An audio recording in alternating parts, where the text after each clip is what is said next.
Tapos na tayo, naka-review na tayo ng UWA membership natin. Ang kailangan mo lang, recap lang tayo mga ka-OFW nandito sa bansang Kuwait. Since expired na yung ano ko, yung UWA membership ko last ano pa. Chinek ko kasi 2 years na akong hindi nakauwi at di ako makapagbakasyon. Expired na nung March. Kasi nga napaka-importante yung UWA membership natin. Ano ba yung mga kailangan natin? So, yun, bibigyan ka ng form, pipilapan mo to. Isang maganda at mapagpalang araw sa lahat. Ngayon ay nandito tayo sa Philippine Embassy dito sa bansang Kuwait para i-renew natin yung ano, yung UWA membership natin kasi expired na yung UWA membership ko. 2 years na mahigit. So, kasi ang mahalaga yung UWA membership natin kasi di natin alam yung mangyayari, at least insured tayo in case lang at para din sa atin at saka sa pamilya natin kasi maraming benefits nito. So maya maya i-share ko kung ano yung mga kailangan nila, yung mga tulad kong expired na yung mga UWA membership nila ay para sa ganon magkaroon din na kayo ng idea kung ano yung mga kailangan. So pero bago ang lahat, ako pala si Ronnie, isang OFW dito sa bansang Kuwait. Please support my channel, Ronnie Padilla Vlogs. Like, share, and subscribe. So maya maya i-share ko kung ano yung mga kailangan. Unang gagawin nyo ay pumunta kayo sa information, tapos bibigyan kayo ng form at pipill upan nyo yung information nyo. At ito, napilapan na natin yung form. At proceed na tayo sa next steps. Tapos nag-stairs na lang tayo dito sa may second floor. UWA membership. Let's go, para matapos na. So, andito na tayo. May nakapila doon sa loob. Ito yung dala-dala natin, yung form na binigay nila, at saka yung passport na iba.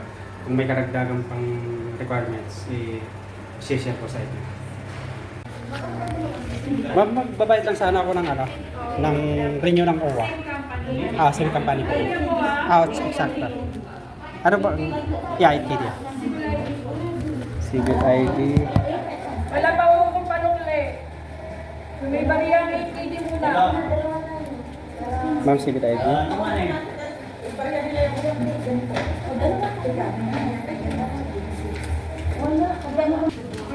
Thank you. 2 years old to na, di ba?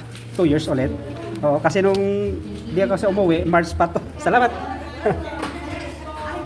So, yun lang yung kailangan pag ano, pag yung form na ibibigay sa pipilapan, passport at saka civil ID. So, okay na, nakapagbayad na ako. Ito na yung resibo. So, 2 years ulit.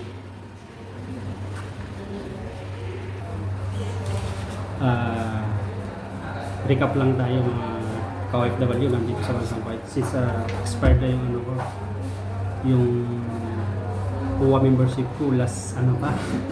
Chinek ko kasi 2 years na akong hindi nakauwi at di ako makapagbakasyon. Expired na nung March. Di ko maano yung exacting petsa eh. Ngayon July na. So nagbayad ako kasi nga napaka-importante yung UWA membership natin. Ano ba yung mga kailangan natin? So yun, bibigyan ka ng form, pipilapan mo to, tapos pag napila pa mo, punta ka ng second floor, tapos pipila ka, tapos ang bayad lang ay ID at saka yung civil ID mo dalhin mo rin kasi aas, at saka yung passport mo na rin. Dinala ko rin yung passport ko, hindi naman tinanong, civil ID tinanong, basta same company.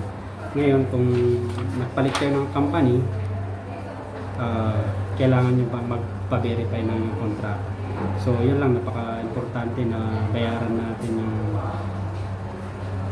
UWA membership natin kasi di natin alam kung anong mangyayari sa atin. Napakahalaga yan. Di natin masabi kung mangyayari bukas na kalawa o susunod na buwan o taon. At least safety rin yung kumpanya natin, yung pamilya natin, at least mayroong mga benepisyo. At saka tayo rin mayroon din mga benepisyo na makukuha nito. Marami silang ano. So, yun lang yung kailangan.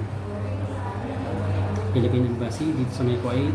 yung mga magbabayad dyan ng OEC, ng OWA membership, pag-renew, pag-expired na, recap lang natin. Ang kailangan mo lang ay yung information sheet mo, pipilapan mo, tapos dalhin mo na rin yung passport, civil ID, pag same company, since na same company ka, wala ka ng ibang requirements na hihingi. Pero tinanong ako kung same company, sabi ko yes. Pero pag hindi, tingin ko, pagkakalam ko yan, kailangan i-verify nyo muna yung kontrata nyo. Kasi yung record nyo doon, may enter mo sa system nila. So yun lang yung mga kailangan. So maraming salamat. Sana mga kababayan, mga ka-OFW, yung mga expired ng OWA membership nila, saan magpanik ng mundo. Napaka-importante yung OWA membership natin.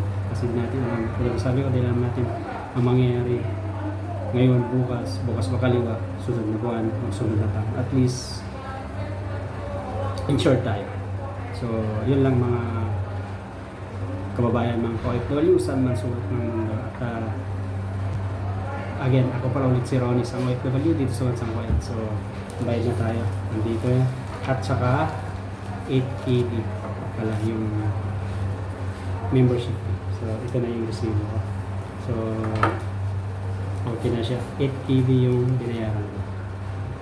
So, resibo ko, nandun na. Okay na. 2 years na ulit. So, maraming salamat. At ingat kayo mga kababayan, mga ka-OFW sa mansulot ng mundo. So, tapos na tayo. So, yan, medyo mahaba yung kita. So, okay na yan.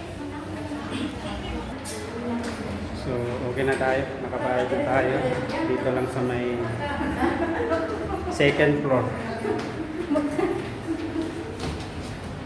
So, wala na tayong problemahin. 2 years ulit.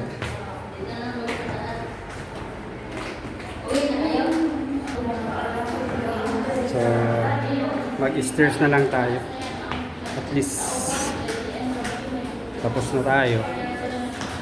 Ano sabi ko, after 2 years ulit. Ayan, babae na dyan.